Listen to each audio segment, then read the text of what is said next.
नमस्कार, देख रहे हैं आप सी न्यूज़ भारत में गौरी वर्मा। वक्त है न्यूज़ बुलेटिन का। बुलेटिन में बताएंगे कि कैसे झांसी में आइकॉनिक सड़क का लोकार्पण कार्यक्रम हुआ संपन्न। आगे चर्चा करेंगे जो कैसे कांग्रेस कमेटी द्वारा बिगड़ती कानून व्यवस्था को लेकर महामहिम राज्यपाल को संबोधित ज्ञापन जिलाधिकारी को सौंपा। और बताएंगे कि कैसे कैमूर के रामपुर में सीओ अनु कुमारी की अध्यक्षता और एएसआई मुकेश कुमार की देखरेख में जनता दरबार का आयोजन किया गया। इन तमाम खबरों पर करेंगे विस्तार से चर्चा। खबर चतरा से, जहां सदर थाना क्षेत्र के लेम पंचायत अंतर्गत पचमैला गांव निवासी 50 वर्षीय सुदेश्वर दांगी की अहले सुबह ज्ञात लोगों ने टांगी से काटकर निर्मम हत्या कर दी। साथ ही साक्ष्य छुपाने की नियत से हत्यारों ने शव को गांव से भोजिया गांव में गड्ढे में फेंक दिया। ग्रामीणों की सूचना पर पुलिस ने शव को कब्जे में लेते हुए पोस्टमार्टम के लिए सदर अस्पताल भेज दिया है। वहीं परिजनों के फर्द बयान पर पुलिस मामले की तहकीकात में जुट गई है। पुलिस मामले में हर पहलू की गहनता से जांच कर रही है। वहीं मृतक के पुत्र अरुण कुमार के अनुसार सुदेश्वर अहले सुबह पचमैला बांध के समीप खेत में पानी पटवन को लेकर घर से निकले थे, लेकिन वापस घर नहीं लौटे। स्वजनों ने उनसे संपर्क करने की काफी कोशिश की, लेकिन उनका पता नहीं चला। इस दौरान दोपहर 2 बजे के करीब गांव के चरवाही ने पचमैला भोजिया सीमा पर स्थित एक गड्ढे में शव देखा, जिसके बाद चरवाही ने इसकी जानकारी ग्रामीणों को दी। सूचना मिलते ही ग्रामीण घटनास्थल पर पहुंचकर शव की शिनाख्त की। इसके बाद इसकी जानकारी सदर थाना पुलिस व स्वजनों को दी गई। पुलिस ने शव को कब्जे में लेते हुए पोस्टमार्टम के पश्चात शव को स्वजनों को सुपुर्द कर दिया। इस बाबत मृतक के स्वजनों ने सदर थाने में आवेदन देकर हत्या की प्राथमिकी दर्ज कराई है, जिसमें गांव के कुछ नामजद व अज्ञात को अभियुक्त बनाया गया है। आइए जानते हैं इस विषय में मुखिया लेम पंचायत राकेश सिंह ने क्या कुछ बताया। मेरे ही गांव के सुदेश्वर दांगी, सुबह हमको पता चला, फोन पे आया कि सुदेश्वर दांगी 3 बजे पानी पटाने के लिए अपने खेत में गया हुआ था और उसके बाद से फिर वो घर नहीं आया। और उसके बाद हम लोग लगातार खोजबीन, गांव के लोग हम भी खोजे। उसके बाद ला के सनहा हम लोग दर्ज करवा रहे थे, मोबाइल ट्रेस के लिए निकलवा रहे थे। इसी बीच खोजते खोजते लगभग 2 बजे 2:30 बजे पता चला कि मेरे ही गांव के ½ किलोमीटर पर वहां झाड़ी में टांगी उंगली से मार के फेंका हुआ था। सर में लगा हुआ है, हाथ में लगा हुआ है, पैर में लगा हुआ है। वहां से ग्रामीण लोग हॉस्पिटल लाए। जब हॉस्पिटल लाने के बाद जांच हुआ तो मृत घोषित कर दिया गया। चतरा से सी न्यूज़ संवाददाता लक्की की रिपोर्ट। खबर हजारीबाग से, जहां लोकसभा चुनावों के मद्देनजर सभा कक्ष में प्रेस वार्ता का आयोजन किया गया। प्रेस वार्ता में उपायुक्त ने कहा कि शहरी क्षेत्र के मतदाताओं के पास मतदाता पहचान पत्र उपलब्ध नहीं रहने के कारण वे मतदान करने नहीं जाते, जिसको लेकर बीएलओ एवं बीएलओ सुपरवाइजर को घर घर भेजकर सभी मतदाताओं के पास पहचान पत्र उपलब्ध हैं या नहीं के संबंध में जानकारी प्राप्त की जा रही है। और जिनके पास एपिक कार्ड उपलब्ध नहीं है, उनका नया रिप्लेसमेंट एपिक कार्ड बनाने की प्रक्रिया अब भी जारी है। साथ ही बताया कि 4 मार्च से सोशल मीडिया में हैशटैग अभियान चलाया जाएगा। वहीं उक्त अभियान के तहत जिले के प्रत्येक मतदाताओं से अपील की है कि वो अपना नाम मतदाता केंद्र जाकर अंतिम प्रकाशित मतदाता सूची से अथवा ऑनलाइन वोटर हेल्पलाइन ऐप या वोटर सर्विस पोर्टल के माध्यम से जांच कर संतुष्ट हो लेंगे कि उनका नाम संबंधित मतदान केंद्र की मतदाता सूची में दर्ज है। यदि उनका नाम मतदाता सूची में दर्ज नहीं है अथवा कोई त्रुटि है तो नाम पंजीकरण करने एवं सुधार आदि हेतु आवेदन संबंधित बीएलओ अभियान दिवस को अपने मतदान केंद्र पर प्रपत्र 6, 7 एवं 8 के साथ उपस्थित होंगे।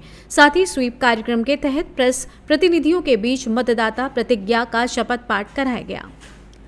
हजारीबाग से सी न्यूज़ संवाददाता निशांत कुमार सिंह की रिपोर्ट।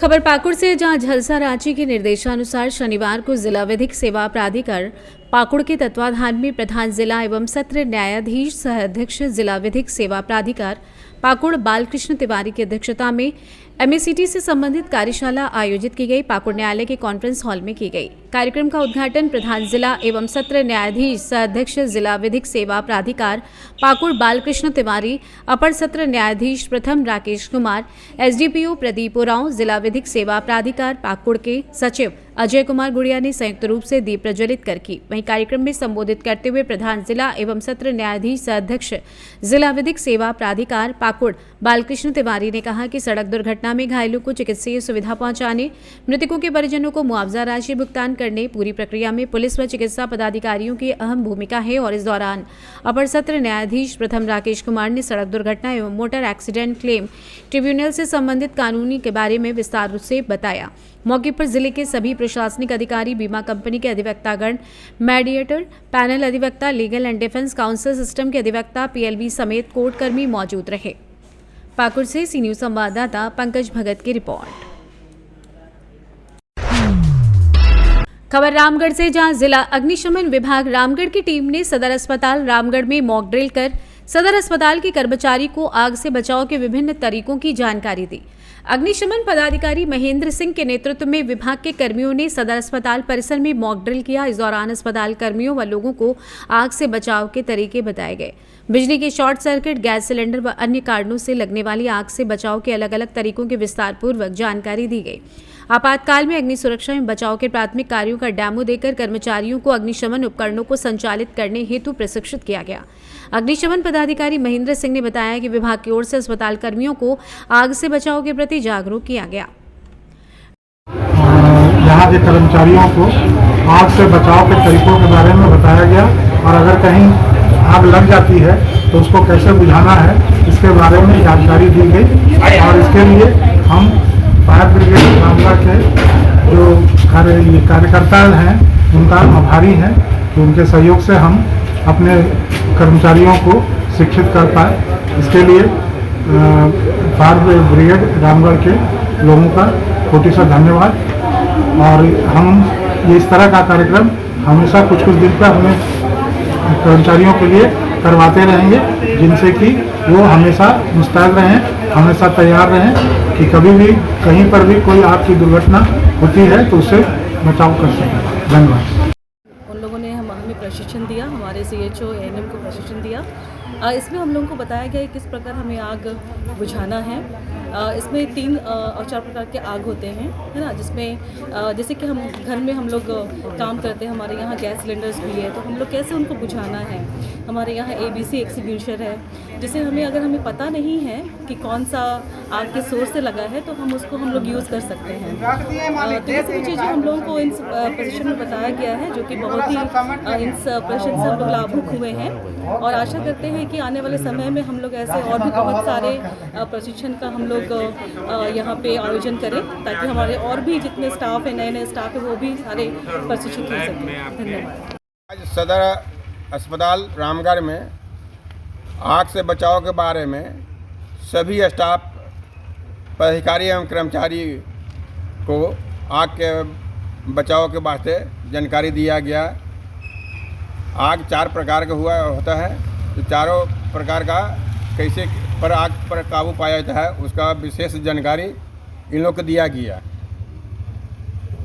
ओके। रामगढ़ से सी न्यूज संवाददाता राजीव सिंह की रिपोर्ट।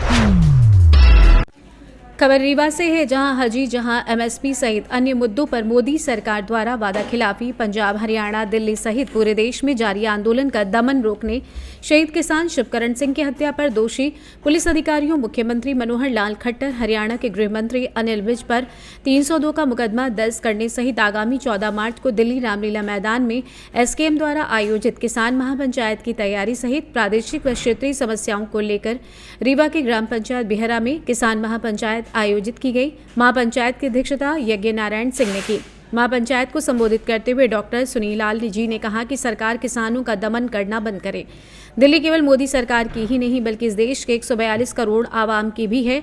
हम शांतिपूर्ण तरीके से 14 मार्च को नई दिल्ली रामलीला मैदान सरकार के सामने अपनी बात रखने जा रहे हैं। हम कोई आतंकी नहीं, इस देश के अन्नदाता हैं। सरकार यदि किसानों को दिल्ली जाने से रोकने का काम करेगी तो देश का किसान भी भारतीय जनता पार्टी के नेताओं को गाँव में जाने से रोकने का काम करेगा।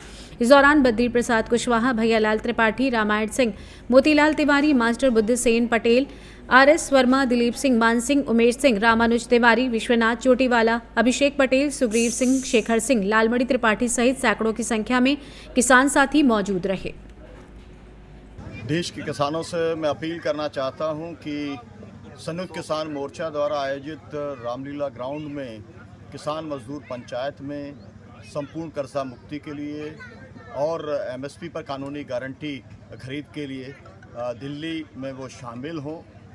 जो लोग दिल्ली पे कब्जा किए बैठे हैं उनसे मैं कहना चाहता हूं कि दिल्ली केवल आपकी और आपकी सरकार और आपकी पार्टी की नहीं है, अडानी अंबानी की नहीं है। दिल्ली इस देश के किसानों की है, मजदूरों की है।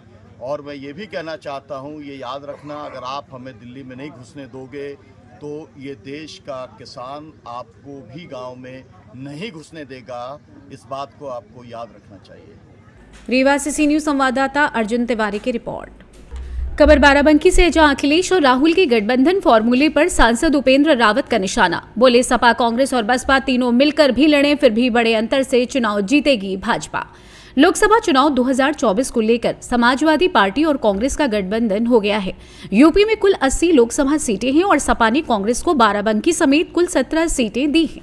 वहीं बाराबंकी लोकसभा सीट गठबंधन होने के बाद कांग्रेस के पाले में जाने को लेकर भारतीय जनता पार्टी से लोकसभा सांसद उपेंद्र सिंह रावत ने भी निशाना साधा है। बाराबंकी से सांसद उपेंद्र सिंह रावत ने कहा है कि सपा, बसपा और कांग्रेस तीनों मिलकर चुनाव लड़े तब भी वो भारतीय जनता पार्टी को हरा नहीं पाएंगे। भाजपा इस बार बाराबंकी लोकसभा सीट पिछली बार से भी बड़े अंतर से जीतने जा रही है। अभी आगे चलकर गठबंधन के सभी साथी आपस में ही लड़ेंगे। भैया, कांग्रेस और सपा का गठबंधन हुआ है, बाराबंकी कांग्रेस के खाते में गई है, कैसे देख रहे हैं इसको? तो ये क्या कोई पहली बार थोड़े हुआ है।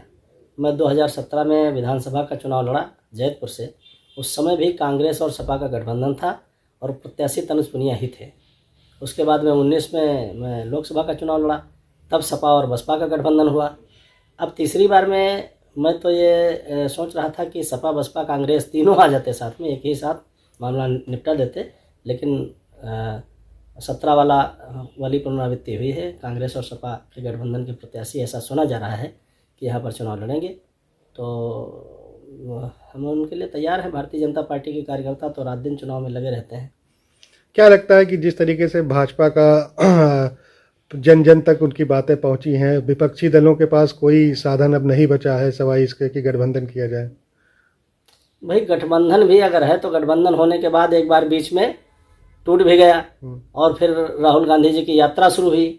यात्रा के शुरुआत में कहीं गठबंधन के नेता दिखाई नहीं दिए, लेकिन जब डूबती हुई नैया को देख रहे हैं नैया डूब रही है, तो बीच में जाकर के फिर आगरा में जो है उनके साथ खड़े हो गए।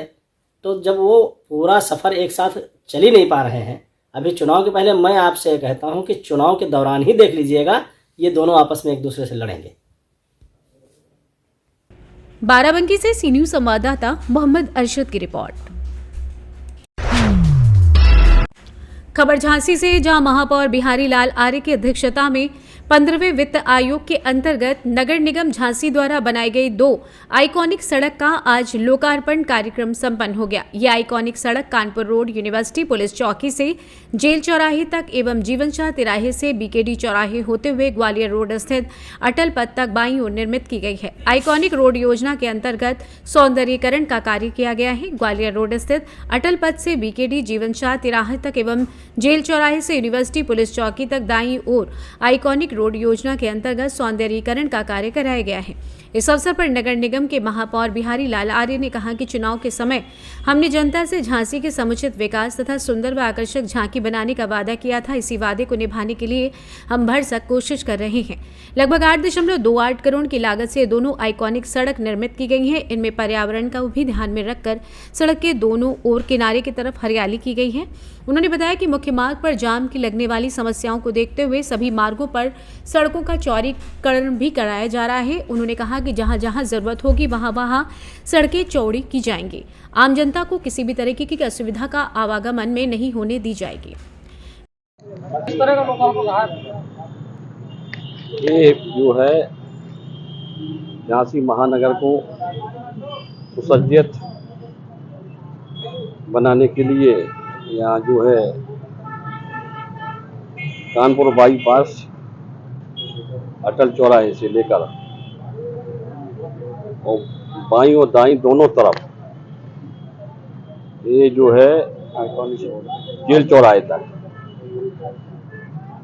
आइकॉनिक रोड और जो है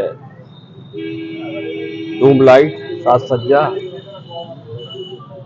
और लोगों को बैठने की प्लांटेशन, सारी व्यवस्थाएं यहाँ की गई हैं।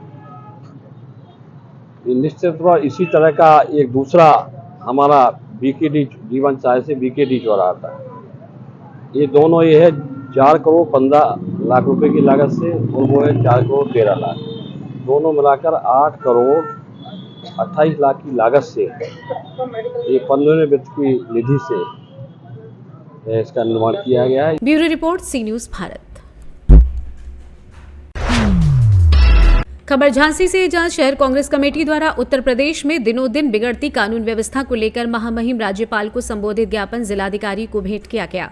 ज्ञापन में कहा गया कि प्रदेश की बिगड़ती कानून व्यवस्था के अनेक उदाहरण सामने आ रहे हैं। कहीं पेट पर नाबालिग बहनों के शव लटके पाए जा रहे हैं, तो कहीं ईंटों से कुचलकर हत्या को आरोपी अंजाम दे रहे हैं। महिलाओं के साथ गैंगरेप, तो कहीं न्याय न मिलने पर आत्महत्या के लिए महिला को मजबूर होना पड़ रहा है।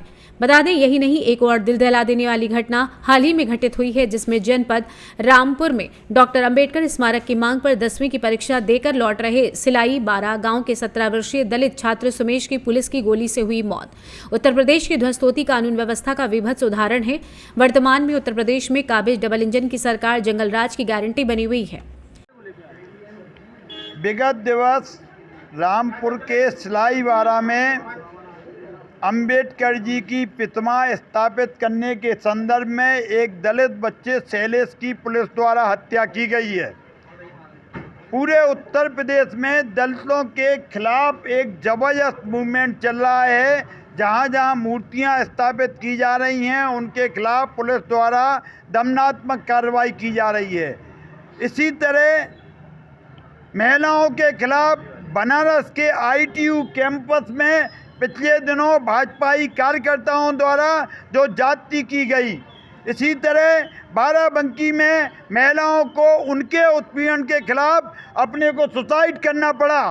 दलितों के खिलाफ हो रही हत्या के खिलाफ उत्तर प्रदेश कांग्रेस कमेटी के निर्देश पर आज झांसी शहर कांग्रेस कमेटी के कार्यकर्ता माननीय जिलाधिकारी जी के माध्यम से माननीय राज्यपाल जी को ज्ञापन देने आए हैं कि दलितों के खिलाफ उत्पीड़नात्मक कार्रवाई बंद करें और शैलेश के खिलाफ जिन SDM के खिलाफ मुकदमा लिखा गया है उनकी गिरफ्तारी हो, अविलंब कार्रवाई हो, जिससे संदेश जाए कि सरकार दलितों के साथ न्याय कर रही है। और जब तक दलितों के साथ न्याय नहीं होगा, कांग्रेस पार्टी संघर्षरत रहेगी और इस सरकार को उनका सम्मान करना पड़ेगा। इस सरकार को झुकाने का कार्य माननीय राहुल गांधी जी के नेतृत्व में कांग्रेस पार्टी लगातार करेगी। ब्यूरो रिपोर्ट, सी न्यूज़ भारत। खबर जौनपुर से, जहां लोकसभा चुनाव की तैयारियों में भाजपा जुट गई है। इस लाभार्थी अभियान के तहत भाजपा लाभार्थियों के माध्यम से केंद्र और प्रदेश सरकार द्वारा चलाई जा रही महत्वाकांक्षी योजनाओं को लेकर जनता के बीच लेकर जाएगी। भाजपा के जिलाध्यक्ष रामविलास पाल ने लाभार्थी संपर्क अभियान के तहत जिले के रामपुर मंडल से कार्यक्रम का शुभारंभ किया। भाजपा के जिलाध्यक्ष रामविलास पाल का कहना है कि प्रधानमंत्री नरेंद्र मोदी और मुख्यमंत्री योगी आदित्यनाथ ने महिलाओं, युवाओं, किसानों के उत्थान के लिए अनेक योजनाएं चलाईं और जरूरतमंदों तक उसका लाभ बिना भेदभाव के पहुंचाने का काम किया है। सरकार की योजनाओं को लेकर हम जनता के बीच जाएंगे। इस मौके पर मंडल महामंत्री रमेश चंद्र दुबे, मंडल उपाध्यक्ष रोहित यादव, भाजपा नेता मनीष जायसवाल सहित अन्य कार्यकर्ता उपस्थित रहे। जौनपुर से सी न्यूज़ संवाददाता SK गुप्ता की रिपोर्ट।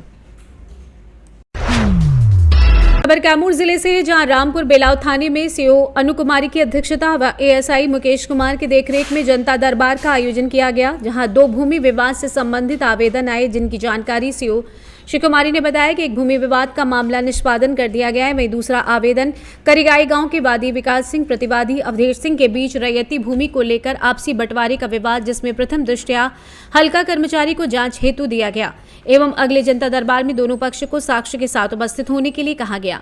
मौके पर पदाधिकारी, पुलिस पदाधिकारी, कर्मचारी, पंकज कुमार एवं वादी व प्रतिवादी उपस्थित थे। कैमूर जिले से सी न्यूज़ संवाददाता राम प्रवेश तिवारी की रिपोर्ट। खबर छत्तीसगढ़ के सूरजपुर से, जहां थाना रामानुजनगर को मुखबिर से सूचना मिली कि एक व्यक्ति मोटरसाइकिल में गांजा लेकर सूरजपुर केतका होते हुए राजापुर बिक्री करने आने वाला है। ऐसे में थाना रामानुजनगर की पुलिस ने त्वरित कार्रवाई करते हुए ग्राम राजापुर में घेराबंदी कर मोटरसाइकिल सहित सचिंद्र पटेल पिता मुरारी लाल पटेल उम्र 29 वर्ष ग्राम इंजानी थाना छलगली जिला बलरामपुर को पकड़कर उसके कब्जे से 7 किलो 500 ग्राम गांजा कीमत 1,50,000 रुपए जब्त कर गिरफ्तार कर लिया है। वहीं मामले में गांजा एवं परिवहन में प्रयुक्त मोटरसाइकिल जब्त करते हुए धारा 20B NDPS एक्ट के तहत कार्रवाई कर जेल भेज दिया गया है। इस कार्रवाई में थाना प्रभारी रामानुजनगर प्रकाश राठौर, ASI मनोज बोरते, विष्णुदेव पैंकरा, आरक्षक महेंद्र प्रताप सिंह, अमलेश्वर कुमार व गणेश सिंह सक्रिय रहे। सूरजपुर छत्तीसगढ़ से सी न्यूज़ संवाददाता सुरेंद्र साहू की रिपोर्ट। फिलहाल के लिए बुलेटिन में बस इतना ही। देश और दुनिया की बड़ी खबरों के लिए देखते रहिए सी न्यूज़ भारत।